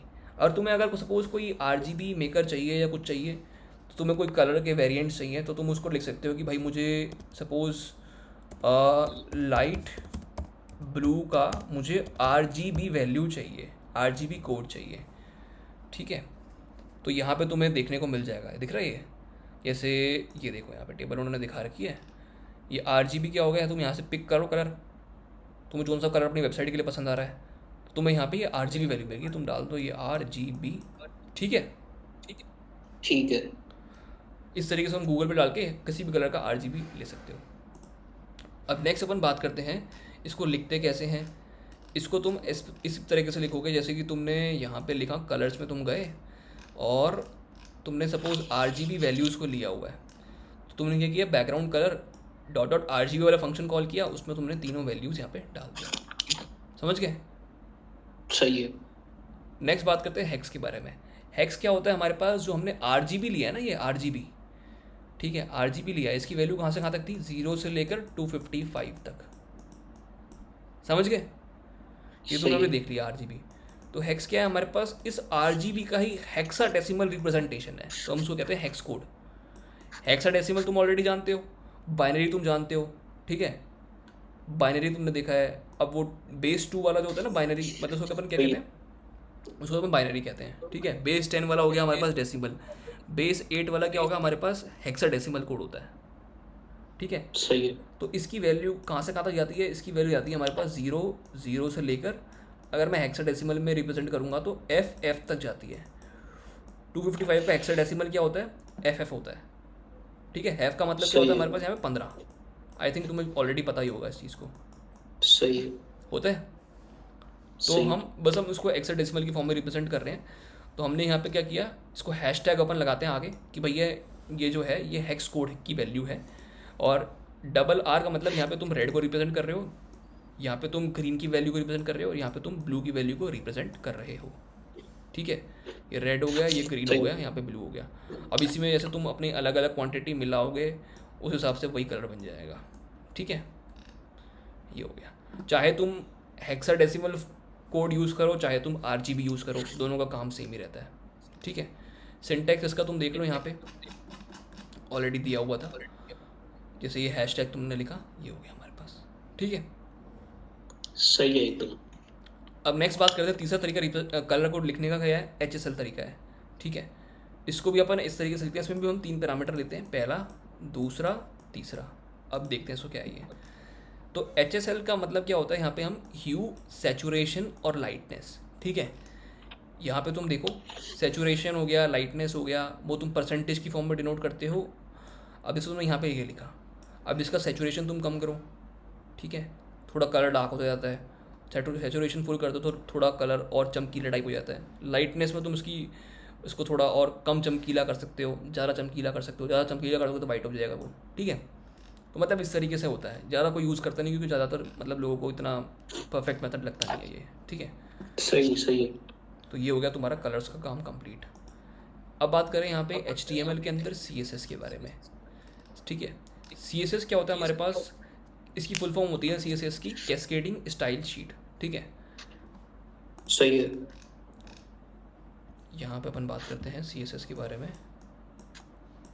तो ये क्या है, हमारे पास जो भी हमने कंटेंट यहाँ पे लिखा हुआ है HTML के अंदर, उसके फॉन्ट बढ़ाना, मतलब उसकी स्टाइलिंग करने के काम में आएगा। क्या करने का काम आएगा हमारे पास, स्टाइलिंग, ठीक है। तो CSS को लिखने के हमारे पास 3 तरीके होते हैं। अभी तो तुम बस ये नाम याद रख लो। एक तो हो गया इनलाइन CSS। इनलाइन CSS मतलब कि जैसे तुमने HTML टैग लिखा, उसके अंदर तुमने एट्रीब्यूट डाला स्टाइल, और उसके अंदर तुमने यहाँ पे मेंशन कर दिया कि भाई क्या इसका कलर रहना चाहिए, क्या प्रॉपर्टी रहनी चाहिए, ठीक है। उसको अपन कहते हैं इनलाइन CSS। इंटरनल CSS क्या होता है हमारे पास, कि हम हेड टैग के अंदर हम यहाँ पे एक स्टाइल नाम का एक टैग और बनाते हैं, फिर हम यहाँ पे कुछ कुछ लिखते हैं, ये समझ लो कुछ कुछ लिखते हैं अभी, उसको अपन कहते हैं, ये हो गया हमारे पास इंटरनल CSS। इसको अपन CSS में और कवर करेंगे अच्छे तरीके से।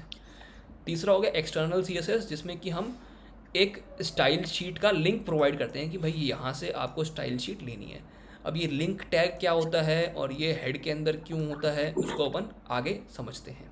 ठीक है, सही है। अभी तो बस ये देखो, तीन तरह के हमारे पास CSS को लिखने के तरीके हो सकते हैं। इंटरनल, ठीक है, इंटरनल हो गया हमारे पास, इनलाइन हो गया, और तीसरा हो गया हमारे पास एक्सटर्नल। ठीक है, सही। नेक्स्ट बात करते हैं अपन हाइपर लिंक्स के बारे में। ठीक है, हाइपर लिंक का मतलब क्या हो गया, अगर मुझे हाइपर लिंक, ठीक है, हाइपर लिंक में बेसिकली हम यूज़ करते हैं ए टैग का। ए टैग की फुल फॉर्म होती है anchor tag, ANCHOR, anchor tag इसको फुल फॉर्म होती है, अपन कहते हैं। ठीक है, ये बेसिकली किस काम आता है, ये काम आता है हमारे पास कि अगर हमें किसी पर्टिकुलर बटन पे क्लिक करने पे हमें किसी और वेबसाइट पे जाना है, ठीक है, या फिर हमारी जो वेबसाइट है उसके अंदर ही कहीं नीचे जाना है, तो हम यहाँ पे एंकर टैग का यूज़ कर सकते हैं। समझ गए? सही है। अब यहाँ पे देखो, यहाँ पे इसके अंदर एंकर टैग के कौन कौन से एट्रीब्यूट हो सकते हैं। एक हो सकता है HREF, जिसके अंदर अपन जिस वेबसाइट पे हमें जाना है उसका हम यहाँ पे URL प्रोवाइड करते हैं। ठीक है, जैसे अपने यहाँ पे लिखा w3schools.com, जैसे अब एग्जाम्पल ले लें, ये दिख रहा है एंकर टैग। जब भी तुम क्रिएट करोगे तो ऑटोमेटिकली यहाँ पे इस तरीके से ब्लू कलर की तुम्हें दिखेगा और इसके अंदर लाइन आ जाएगी, और जब भी तुम इस पर माउस डालोगे तो तुम्हारा ये हैंड वाले माउस में या पॉइंटर वाले माउस में कन्वर्ट हो जाता है ऑटोमेटिकली। इसमें स्टाइलिंग दी हुई है पहले से बाय डिफ़ॉल्ट। जैसे तुमने क्लिक किया, अब क्लिक करने के बाद ये देखो यहाँ पे, ठीक है, ये तुम्हारा वेबसाइट थी, उस पर ही तुम्हारा यहाँ पे ये W3 स्कूल्स वाला पेज खुल गया। सही है। ठीक है, ये हो गया हमारे पास एंकर टैग। तो इसके अंदर अलग अलग तरह तरह के हो सकते हैं कि भाई विजिटेड लिंक हो सकता है, अनविजिटेड लिंक हो सकता है, एक्टिव लिंक हो सकता है, जिस पे तुमने अभी करंटली क्लिक किया हुआ है उसको कहते हैं अपन एक्टिव लिंक। ठीक है, जैसे कि तुमको मैं दिखाता हूँ कैसे काम कर रहा है ये हमने खोला, अभी तुम्हें दिख रहा है ये, इसको मैं रिफ्रेश करता हूँ, ये दिख रहा है, मैंने इस पर क्लिक किया हुआ है अभी, ये तो लाल में कन्वर्ट हो गया। इसका मतलब क्या है कि एक्टिव लिंक है ये। सही है। ठीक है, और जैसे ही मैं अब यहाँ पे देखो इस पर क्लिक किया मैंने, और इसको मैं सपोज मतलब इस तरीके से क्लिक करने के बाद क्या होता है कि अभी तो मेरा यहीं पे ही खुल रहा है, अभी तुम इसको दूसरे टैब पे भी खोल सकते हो, उसमें भी तुम एक दो एट्रीब्यूट डालोगे, वो एट्रीब्यूट्स यहाँ पे डिस्कस कर लेते हैं। जैसे कि सेल्फ है, opens the document in the same tab और window as it was click. जैसे तुम्हारा अभी जो ओपन हो रहा था ना, वो तुम्हारा सेम पे क्लिक हो रहा था, सेम वाली विंडो पे खुल रहा था, ऐसे इसी विंडो पे खुल जाएगा वो। अगर तुम अंडरस्कोर ब्लैंक डालोगे तो इसका मतलब क्या है कि वो एक नए टैब में जाके खुलेगा। जैसे अब ये वाला देख लो, यहाँ पे मैंने क्लिक किया, ठीक है, अब ये देखो यहाँ पे नए टैब में खुल गया ये। ठीक है, तो इसके लिए हम कौन सा एट्रीब्यूट यूज़ कर रहे हैं, टारगेट नाम का एट्रीब्यूट यूज़ कर रहे हैं, और उसकी वैल्यू क्या हो सकती है हमारे पास, सेल्फ हो सकती है, ब्लैंक हो सकती है, पेरेंट हो सकती है, और टॉप हो सकती है। Open the document in the parent frame and open the document in the full body of the window. ये दोनों इतना काम नहीं आते, तुम्हें बस ये ब्लैंक वाला टैग याद रखना है, क्योंकि तुम्हें बहुत बार इसको अलग मतलब टैब पे खोलना पड़ सकता है। ठीक है, सही सही। नेक्स्ट बात करते हैं यहाँ पे absolute URLs versus relative URLs.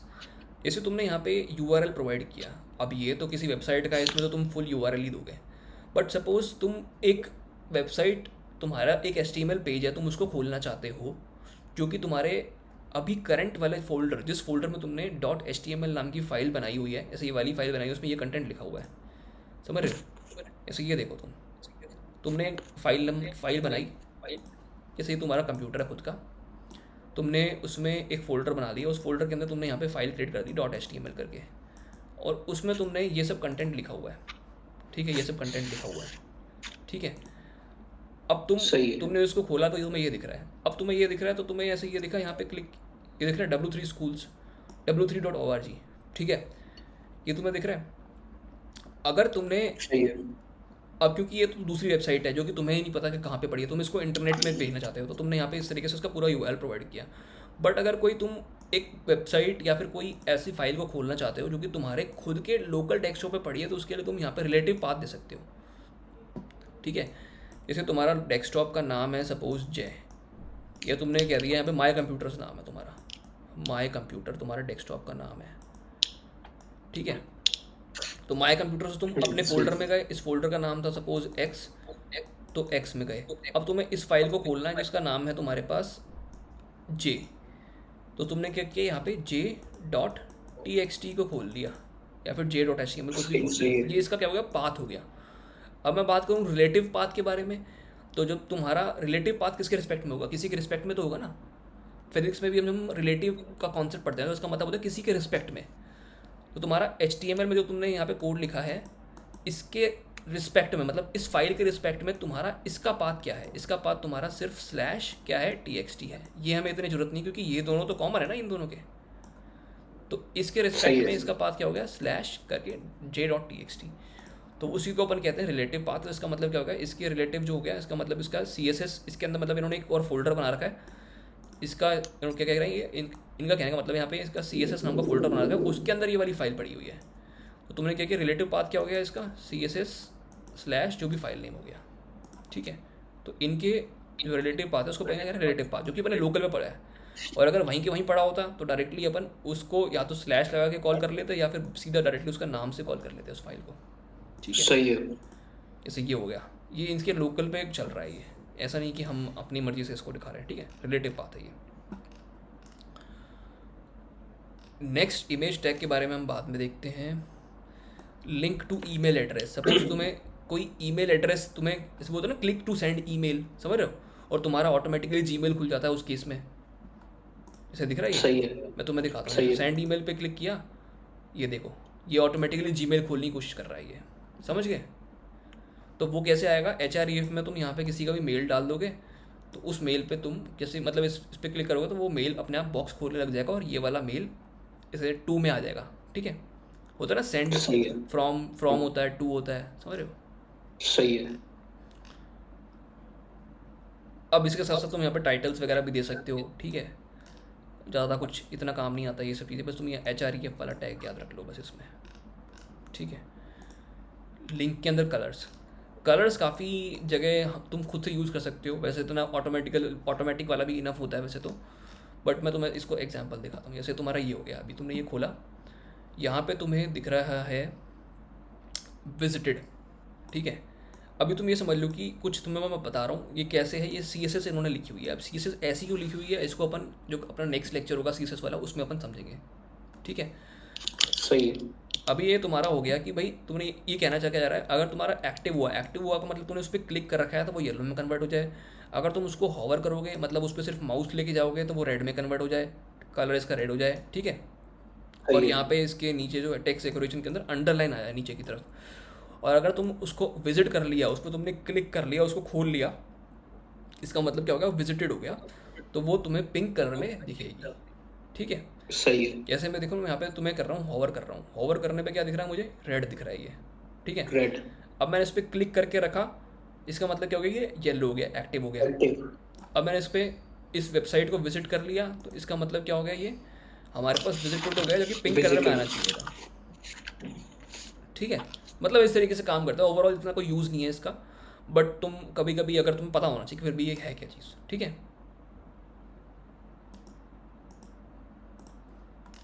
ठीक है, समझ आ गया। ठीक है। नेक्स्ट बात करते हैं बुक मार्क्स के बारे में। बुक मार्क क्या होते हैं कि भाई हमें किसी पर्टिकुलर उस पर जाना है। ठीक है, इसे यहाँ पे देखो, एग्जांपल देखो, जंप टू चैप्टर 4। तो यहाँ पे चैप्टर 4 लिखा हुआ है यहाँ पे, तो चैप्टर 4 टॉप पे आ जाना चाहिए, ऐसे करके, है ना। जंप हो गया एक तरह से, तो मैंने इसे क्लिक किया, जंप टू चैप्टर 4 हो गया। ये थोड़ा इंपॉर्टेंट है, इसको ढंग से समझना। एक तरह से क्या है कि हम किसी पर्टिकुलर सेक्शन पे जाना चाहते हैं, तो हम उसके लिए इस तरह के टैग्स को यूज़ कर सकते हैं। इसका फॉर्मेट क्या होता है उसको समझो यहाँ पे। इसका फॉर्मेट हमारे पास ये रहता है कि जिस भी टैग पे हमें जाना है, उसके हम एक आईडी एट्रीब्यूट प्रोवाइड करते हैं, और उसका एक यूनिक आईडी देते हैं हम, ताकि हम उसको चेक कर पाएँ कि भाई कौन सा वाला है ये। ठीक है, यूनिक दे देना हम उसका हमेशा। सही आईडी है। जो होती है हमेशा यूनिक होती है। आईडी हम किसी की भी दे सकते हैं, पैराग्राफ की भी दे सकते हैं, एंकर टैग की भी आईडी दे सकते हैं, सबके पास ये एट्रीब्यूट होता है आईडी वाला। ठीक है, तो आईडी इज इक्वल्स टू हमारे पास हमने दे दिया C4। ठीक है, और ये हमारे पास एंकर टैग था, जो कि मैंने तेको बताया 2 काम करता था। एक तो ज़्यादा दूसरी वेबसाइट पर जाने का काम आता था, एक होता है हमारे पास कि सेम वेबसाइट में कहीं पे नीचे जाना है, तो वो काम आता है। सही है। ठीक है, तो जहाँ पे नीचे जाना है, जिस भी एलिमेंट पे मुझे जाना है, तो उस मैंने एलिमेंट को दे दिया यहाँ पे आईडी दे दी। ठीक है, आईडी दे दी, सपोज यहाँ पे C4 दे दी मैंने। ठीक है, और यहाँ पे मैंने लिख दिया एक एंकर टैग रख दिया यहाँ पे, और एंकर टैग में मैं यहाँ पे देता हूँ href एट्रीब्यूट देता हूँ, जिसमें यूआरएल डालता हूँ कि मुझे जाना कहाँ पे है, ठीक है। सही है। तो उसमें मैंने यहाँ पे क्या किया, क्योंकि मुझे सेम पेज पे जाना है, तो मैंने यहाँ पे मेंशन यहाँ पे डाला, मैंने हैश टैग डाला और C4। इसकी आईडी को मेंशन कर दिया यहाँ पे C4, बस दैट्स ऑल। तो ये दो चीज़ के कॉम्बिनेशन से, एंकर टैग और आईडी एट्रीब्यूट के कॉम्बिनेशन से हम उस वाले पे जा सकते हैं, ठीक है, समझ गए। डेमो में तुम्हें सही दिखाई है। दिया, इस जंप टू चैप्टर 10 करना है तो इस पर क्लिक किया मैंने, ये देखो चैप्टर 10 टॉप पे आ गया। ओके, सही है। नेक्स्ट बात करते हैं इमेज के बारे में। तो इमेज के अंदर हमारे पास मेजरली दो ही एट्रीब्यूट्स हम यूज़ करते हैं जनरली, ज़्यादा होते बहुत सारे हो सकते हैं वैसे, कितनी हो सकते हैं, बट दो ही यूज़ करते हैं। एक होता है सोर्स। सोर्स का मतलब क्या है कि इमेज का यूआरएल, ठीक है। या तो अगर तुम्हारे उसी फोल्डर में पड़ी है जहाँ पे तुम ये बना रहे हो, तो डायरेक्टली तुमने यहाँ पे नेम मेंशन कर दिया, ठीक है, उसी इमेज का, समझ रहे हो। सही है। अगर कहीं और पड़ी होती, किसी यूआरएल से लानी होती, तो तुम यहाँ पे यूआरएल मेंशन करते हैं वहाँ पे, ठीक है। तो वो कौन से एट्रीब्यूट में आता है, सोर्स एट्रीब्यूट में आता है। ए एल टी का मतलब क्या होता है, अगर तुम्हारी सपोज इमेज अपलोड नहीं हुई या तुम्हारी पाथ गलत दे रहे हो, तो उस केस में एक ब्रोकन सा एक सिंबल बन जाता है कुछ इस तरीके से ना। तुमने कभी देखा होगा कि भाई यहाँ पे फोटो नहीं आ रही, तुम्हें यहाँ पे इस तरीके से कोई ऐसा सा टूटा फूटा सिंबल दे जाता है और यहाँ पे ऐसे मुंह से बना होता है थोड़ा बहुत, ठीक है। तो उस पर तुम जाके होवर करोगे ना, होवर करोगे अपना माउस लेके जाओगे, तो तुम्हें यहाँ पे एक टेक्स्ट दिख जाएगा कि ये किस चीज़ से रिलेटेड इमेज थी। सपोज यहाँ पे लिख दिया हमने डॉग से रिलेटेड इमेज थी, डॉग इमेज। तो होवर करने पे जो तुम्हें दिखता है वो तुम यहाँ पे लिखते हो, समझ गए। अगर तुम्हारी इमेज विजिबल सही नहीं है। है तो, अगर इमेज विजिबल है तब कोई दिक्कत नहीं है। जैसे ये एग्जांपल देख लो एक बार, तो ये इसका सोर्स था। अभी यहाँ पे मैं होवर कर रहा हूँ, कुछ नहीं आ रहा, बट अगर मैं यहाँ पे इसको कुछ गलत सा पा दे देता हूँ, यहाँ पे ये किया मैंने, यहाँ पे ब्रोकन का सिंबल नहीं आ रहा बट जनरली आता है, ठीक है। तो उसकी जगह यहाँ पे क्या लिखा हुआ आ रहा है हमारे पास, यहाँ पे ये लिखा हुआ आ रहा है, टेक्स्ट दिख रहा है तुम्हें ये वाला, ठीक है। ये देखो यहाँ पे, ठीक है। हम्म। ये ऐसा टेक्स्ट नहीं है, बट ये क्या है कि इमेज की जगह हम ये शो कर रहे हैं जब भी कुछ ब्रोकन अगर हमारी इमेज का पाथ गलत हो ठीक गया है। तो, ठीक है। तो इमेज में बस दो एट्रीब्यूट याद रखो, एक तो सोर्स और एक होता है ALT, ठीक है। तो ये हो गया हमारे पास सारा के सारा। अब देखो ये मैंने तुम्हें बता दिया कि अगर तुम्हारी यूआरएल है, कहीं इमेज पड़ी हुई है, तो उसको तुम यहाँ पे ये भी डाल सकते हो, ठीक है। अगर तुम्हें इमेज को क्लिकेबल बनाना है कि भाई क्लिक करके वो कहीं पे चला जाए, तो उस केस में तुम उसको एंकर टैग के अंदर रख सकते हो, ठीक है, कि इमेज क्लिकेबल हो जाए, इमेज पे क्लिक करूँ और वो कहीं पे हमें रिडायरेक्ट कर दे, ठीक है। सही है। सही है। इमेज मैप हो गया। इमेज मैप एक थोड़ा सा कॉम्प्लेक्स सा मतलब है, ये बस तुम्हें पता होना चाहिए कि मैप नाम की कुछ चीज़ होती है, ठीक है। तुम्हें इसको याद नहीं करना, और ये बहुत बार मतलब बहुत ही rarest of the rare case है कभी तुम्हें इसकी ज़रूरत पड़ेगी, बट तुम्हें याद रखना है कि ऐसी चीज़ भी कुछ एग्जिस्ट है। मतलब तुम्हें इसका फॉर्मेट याद मत रखो, कोई दिक्कत नहीं है, बस तुम ये याद रखोगे कि भाई हाँ कुछ होता है। इमेज मैप क्या होता है कि हमने इस इमेज के अंदर कुछ कुछ एरिया को मैप कर रखा है विद कोऑर्डिनेट्स, कि अगर तुम इस कोऑर्डिनेट पे क्लिक करोगे, इसका यहाँ से यहाँ तक एरिया है, सपोज लैपटॉप पे क्लिक करोगे तो मैं एक लैपटॉप वाला पेज या फिर लैपटॉप वाली इमेज तुम्हें दिखाना चाहता हूँ। अगर तुम माउस पे क्लिक करोगे तो मैं तुम्हें माउस वाली इमेज कुछ दिखाना चाहता हूँ।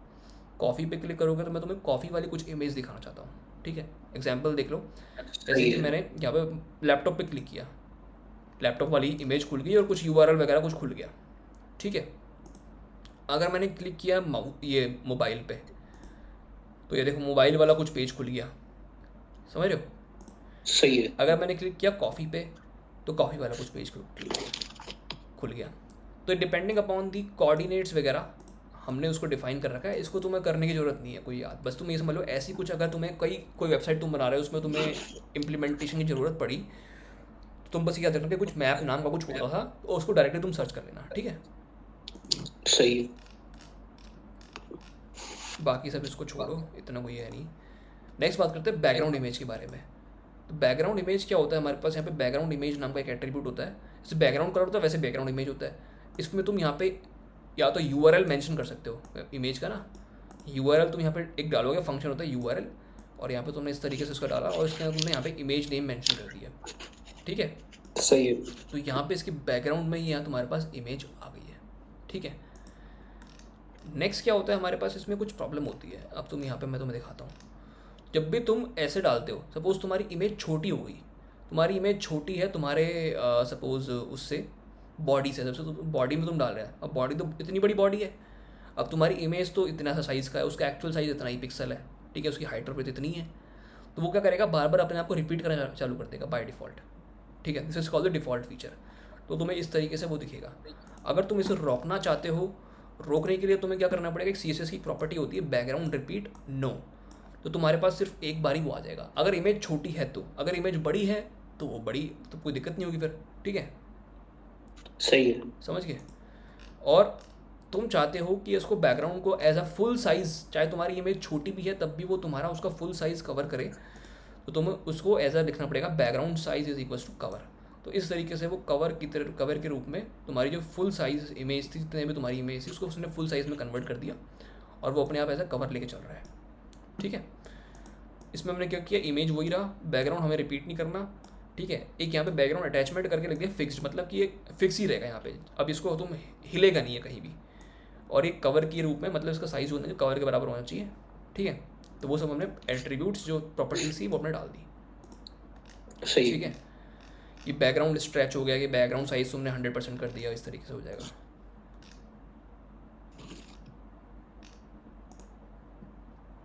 ये कुछ ज़्यादा काम का नहीं है, पिक्चर एलिमेंट बकवास है।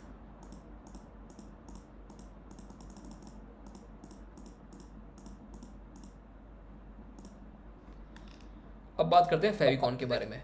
फेविकॉन मैंने तुम्हें बताया, तुम्हें डब्ल्यू वाला दिख रहा है ये ऊपर हाँ। सिंबल दिख रहा है, इसको कहते हैं फेविकॉन या कह लो आइकन, ठीक, कुछ भी कह सकते हो। तो वो कहाँ डलता है वो हमारे पास, जैसे तुमने टाइटल डाला, टाइटल के नीचे तुमने डाल दिया यहाँ पे एक लिंक नाम का एक एट्रीब्यूट तुमने बनाया, और उसके अंदर डाला REL। REL का मतलब क्या हो गया, रिलेशन, ठीक है, कि भाई इसका क्या मतलब नाम है, क्या रिलेशन है, हम इसको क्यों डाल रहे हैं, तो नाम लिख दिया भाई आइकन है ये, ठीक है। टाइप बता दिया क्या है, ठीक इमेज है। का टाइप है हमारे पास ये, और इसका हमने HREF में इसका लिंक डाल दिया, ठीक है। जैसे हमारे इमेजेस नाम के फोल्डर के अंदर जाके तुम्हें ये मिल जाएगा, this is called the relative link, ठीक है। तो लिंक नाम के ठीक हमने है। एट्रीब्यूट में डाला है, ठीक है। तो ये हो गया हमारे पास, ये बता रखा है कि कौन कौन से ब्राउज़र जो हैं वो ऐसे इस तरह के ऊपर वाले सिंबल को सपोर्ट करते हैं। तो एज सपोर्ट करता है, किस किस फॉर्मेट में सपोर्ट करता है, जैसे PNG हो गया, जिफ हो गया, JPG, SVG या ICO, समझ रहे हो। सही है। अब बात करते हैं टेबल्स के बारे में। टेबल्स आर वेरी इंपॉर्टेंट, ठीक है। टेबल्स क्या होती हैं, क्या कैसे काम करती हैं, इसको हम थोड़ा सा कल समझेंगे, जो कि हम आगे वाले लेक्चर के अंदर देखते हैं, ठीक है। टेबल्स के बारे में देखेंगे, लिस्ट के बारे में देखेंगे, और भी IDs वगैरह के बारे में देखेंगे। फिर हम फॉर्म्स के बारे में देखेंगे कल। फिर कुछ मीडिया वाली चीज़ों के बारे में देखेंगे, जैसे यूट्यूब की वीडियो तुम्हें अपने उसमें डालनी है, कैसे डालोगे, ठीक है। कुछ APIs, जैसे कि तुम्हें जियो लोकेशन चाहिए किसी ब्राउज़र की, ड्रैग एंड ड्रॉप फीचर बनाना है कि भाई कोई, इसमें देखा होगा कभी कभी फाइल हम ड्रैग कर दो इस पर, अब अपना आएगी, है ना, वो वाला हो गया। वेब स्टोरेज क्या होती हैं, वैसे तो ना ये इंपॉर्टेंट नहीं है वेब स्टोरेज, अपन जब अपन बिल्कुल लास्ट फेज़ में होंगे वेब डेवलपमेंट के तब अपन देखेंगे, ठीक है। इसके अलावा ये कुछ लिंक्स हैं जहाँ पे तुम्हें स्पेसिफिकली कोई एट्रीब्यूट्स ढूंढना है, ठीक है। ऐसे तुम यहाँ पर देखना चाहते हो कौन कौन से एट्रीब्यूट्स हैं डायरेक्टली, वो तुम्हें डायरेक्टली सारे सारे तुम्हें एट्रीब्यूट्स यहाँ पे मिल जाएंगे। इन्होंने एक तरह से अलग सा ही वेबसाइट बना रखी है इसकी ना, पार्ट ही है इसका HTML का, समझ गए। तो कल अपन टेबल्स वगैरह से चालू करेंगे, ठीक है। सही है।